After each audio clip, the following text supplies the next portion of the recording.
So unless you're living under a rock, you've probably seen that inflation is going crazy. It's raging. And also interest rates are going up, going up, going up. And you're probably, if you've been watching the real estate market at all, you're probably seeing price reductions all over the place. So you're probably wondering, is this a good time to buy a house in St. George, Utah? So what we're going to do in this video is we are going to talk about this question. So stay tuned.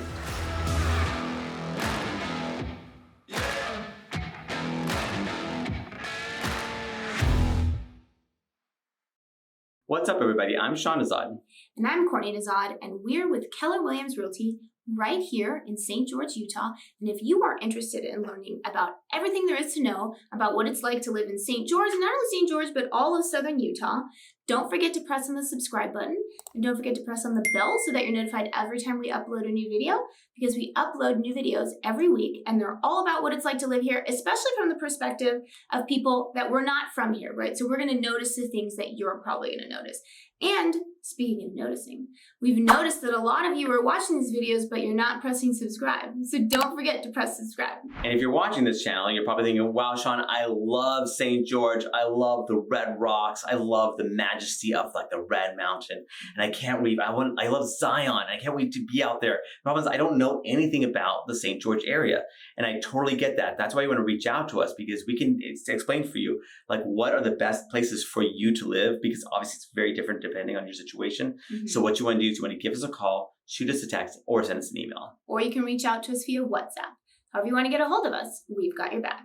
Okay, so I am going to lean on Sean here because he is definitely the expert when it comes to these things. Warren Buffett asks me questions all the time. Sean is very good with numbers and also has been in real estate. Warren Buffett's better. I defer to him. Yeah, that's true. That's true. He is.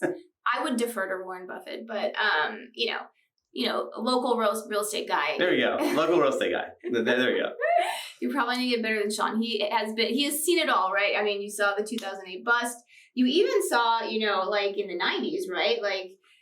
Lived through from my family's kind of going through it. Yeah, so he's seen it all. So let's talk about inflation first. I mean, we got some news, right, recently that inflation was worse than expected. So talk about that. Yeah, so at the time of this recording, we were getting the consumer price index data, so CPI data. And we were. So what is that? You got it. So consumer price, it's basically just weighing. Because he reads all the financial news, and then he says stuff to me, and then I'm like, what are you talking about? So consumer price index basically tells you, let's say a lot of times, year over year, month over month, how much just this certain basket of items has gone up year over year, right? So it's a measure of inflation. And so basically, everyone was all hoping and anticipating that the CPI data was going to come in a little bit lower actually than what was expected. But in fact, it was a little bit higher. And so basically, it's not a shock, but what that means is that the Federal Reserve is going to most likely, because of this, be maintain their hawkishness as far as trying to tap down inflation and by basically raising interest rates. So that data further solidified that the Fed's probably going to be aggressive about, continue to be aggressive about this. And so ultimately what that means is that how it all trickles down without getting to all the mechanics of it all is that we're going to see our mortgage interest rates continue to go up. So at the beginning of the year, you could get a property, with, let's say 3% interest rate roughly. And last year, and the year before, you're in the twos. Now we've kind of seen it go up to 4 to 5. Now we're at 6. Does it go to 7 or 8? I don't know. That's what we're going to see. But what that means is that obviously, a house's value is only most of the time people aren't paying cash. So what matters to them is, okay, the property could be, worth $1 million, but it's okay, well, what's my mortgage payment going to be? What's that number? Because that's really what hits home for the vast majority of purchasers is that monthly payment. And with interest rates moving up, literally doubling, during the course of this year, what we're seeing is that obviously your payments are, if you're buying a property right now, your payments are going to be going up substantially. And that's what we're going to be, that's a big factor as far as that's a big component about what's going on right now. Yeah, but does that mean, if you're thinking about buying a house right now, should you hold off? Are they expecting that interest rates are going to go down, or does anyone know? Yeah, obviously everyone speculates about what's going to happen as far as the further interest rates, going up. It does feel like what's going to be happening is that interest rates are probably going to be for a good bit like on the high side for good, for the foreseeable future. But now, like what happens after, let's say, like late 2023 into 2024, maybe we might see actually interest rates kind of calm down because maybe the Fed, through all this stuff that's going on, maybe their aggressive policies have pulled inflation back where they don't have to be super aggressive, and in fact, they can actually lighten, get a little bit easy on interest rates. So if interest rates, if people are predicting that they're going to be, pretty high for the next two-ish years, does that mean I should wait to buy? So 2 years? Sure. I mean, and that's a valid question, because obviously we get a lot of people reaching out to us with exactly this question. And honestly, there's no right way or wrong way to answer that, because obviously some people, it's honestly depend on your situation. But what I will say is that so this interest rate rising, what happened is that we, what we're dealing with is a market that has cooled off. Prior to this, well, actually, honestly, in the midst of this interest rate rise, what we had was the market just absolutely on fire. Like when it was March, April of this year, it has been hotter, honestly, than I had ever seen, right? Like it was crazy. People putting in offers that were like $50,000, $100,000, like $300,000 over asking. I mean, it was like just bonkers as far as the multiple offers. And even with that, they didn't necessarily get the property, because obviously you had this multiple offer scenario where basically people were like waiving their appraisal. They were waiving their inspection contingencies, even waiving their loan contingencies. They were just, they were all in, and didn't matter what was going to happen. So that was kind of like, honestly, and I will say this, I hated being a buyer's agent during this time, because I don't like my clients to feel this pressured to get into something, like for FOMO issues, like for fear of missing out, and to kind of get in front of something. They just bid, they just threw everything at some of these properties. And I never wanted to encourage someone to go, you got to do this, you got to do that, because again, at the end of the day, that was their decision. So, but I hated them feeling that they had to be in that position to win a property. So what we're seeing now from this interest rate hike is that the market has taken a breather. It's cooled off, which is awesome, because at the end of the day, like if you're looking at numbers, like let's say that your interest rates have gone up, yeah, your payment's higher. But if you look at the course of, let's say, a year, maybe 2 years, maybe you are paying an extra $20,000 for per year for your property for that loan, right? To service that, to make your mortgage payments because of the higher interest rates. But remember, from those bidding wars that really don't exist in any way, shape, or form as they did. I mean, there are certain properties in certain areas that are going to be, like we're going to have multiple offers, but really it's nothing like it was just a few months back. So what you're dealing with is at least you're getting that property that are, where you could get that property for, let's say, what they're asking for, or, obviously, given the situation, maybe we might be able to get a nice discount on the property. So we might be able to see it where you're like way saving on that property, even though you're paying a little extra right now for the monthly payments.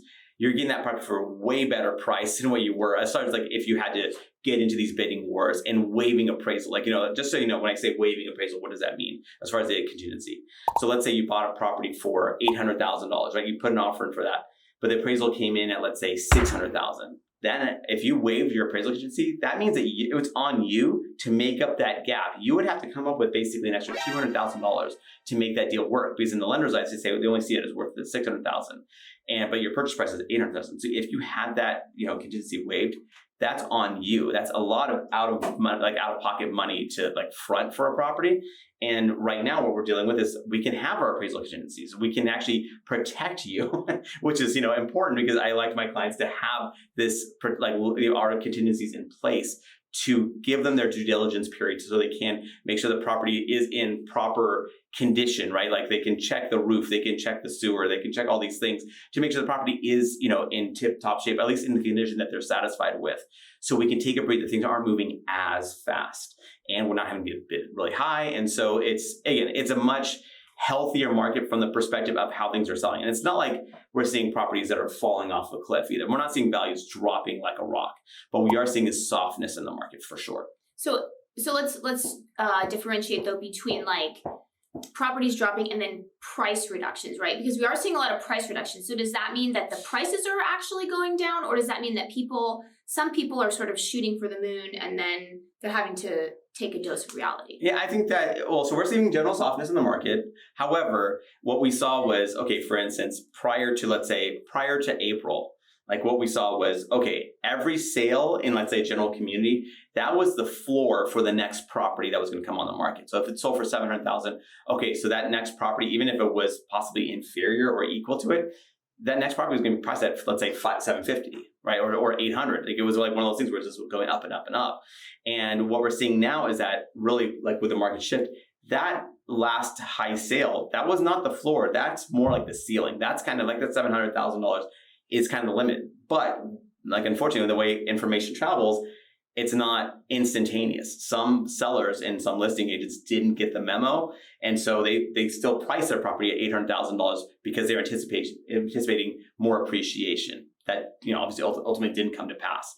So now we're seeing those people in particular having to, their property sitting on the market because no one's bidding on an overpriced property in this market. So they're sitting, and then from there, they're taking a haircut on their, on their list price because they're going, okay, well, obviously the market is spoken. They're not interested in our property at $800,000. Like maybe it is 700. Maybe we can get your property, maybe as your agent, I can get your property for 650. It's one of those things where, we can get a more, it's a healthier market. There's, a balance where sellers can sell, as long as they're priced reasonably and everything, and buyers can buy. Okay, so if we have all these, homes that are, on the market right now, they're overpriced. Sitting, waiting for a visitor. So does that mean that the market eventually is going to collapse like it did in 2008 with like all these properties that were on the market? Yeah, that's a great question. We get that all the time. And honestly, I don't see it. I mean, I'm not to tell you that it could, crazy things could happen. Of course, I'm not going to say it with 100% certainty. I don't see it for a couple specific reasons. One, still inventory is relatively low, especially compared to historical standards. When we saw 2008 happen, inventory was through the roof, right? And second, so basically that's more supply. And basic economics is, with more supply and let's say lower demand, that's where you see significant price reductions to kind of hit that equilibrium balance. But what we're seeing is that supply really isn't skyrocketing. It's, again, is it elevated compared to a couple months ago? Yes, but of course, a couple months ago we were dealing with historically low, inventory levels. So that's one thing to keep in perspective. Second is that a lot of sellers don't have to sell, right? So one, they're probably in a good interest rate, so they don't have to sell. Two, they have a ton of equity, so they're not going to, let's say, get foreclosure because why? I mean, they could just sell the property and still have, make money on the deal. So they're not over leveraged from that perspective. Three, these sellers had to qualify. I mean, these owners had to qualify.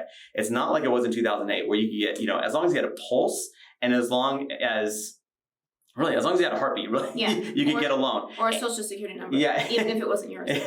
So as long as you had a heartbeat and as long as there's a property that the 2008, what led up to 2008 was an absolute mess of epic proportions. People could get in with zero down, with zero income qualification, zero anything, and just step right into a property and at a teaser rate loan. I mean, it was so bad. The house of cards at all. It was totally, in retrospect, you're going, this was absolutely insane. Now, even up until just recently, even this run up in prices, the people that actually won, like I was alluding to before with the appraisal, waiving and stuff, people came in with significant down payment. So they have a lot of skin in the game. And the last thing you want to do is, why would you there's no reason to foreclose if you have a lot of skin in the game. So there's, from that perspective.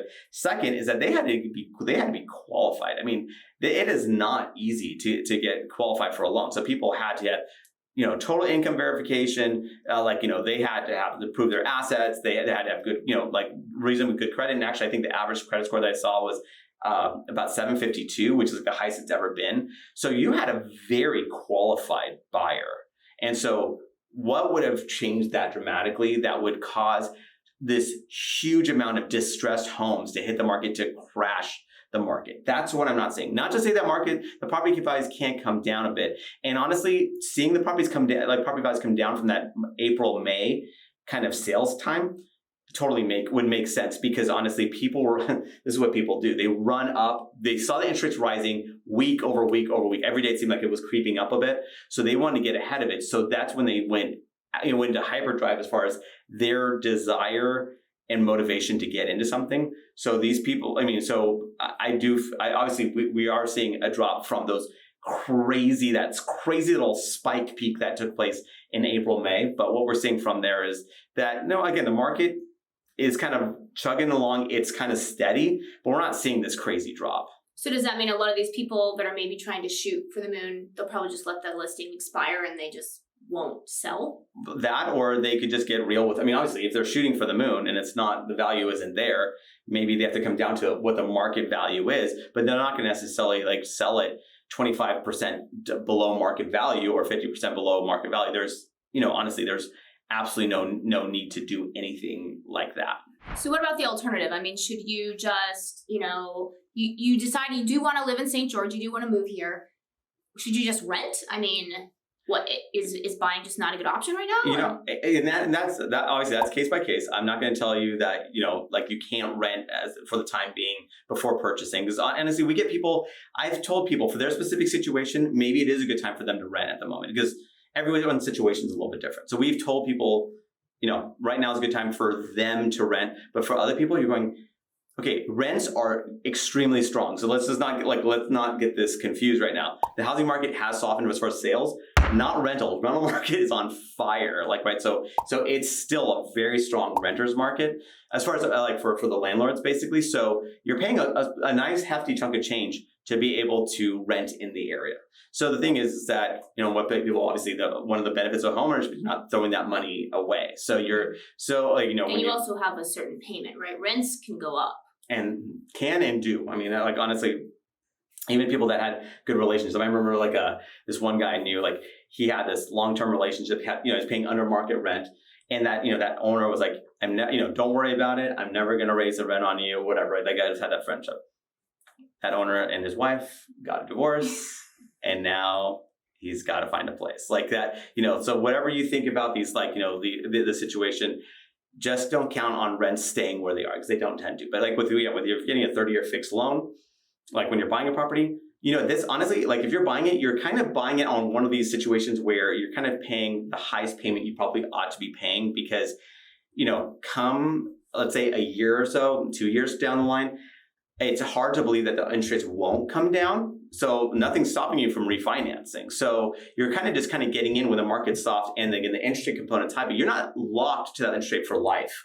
That's, you're getting that interest rate to get you into a property for now. Yeah, you're paying your dues. You're kind of paying a higher payment that you probably would prefer certainly. But you're not overpaying, as far as way overpaying, overbidding on the property.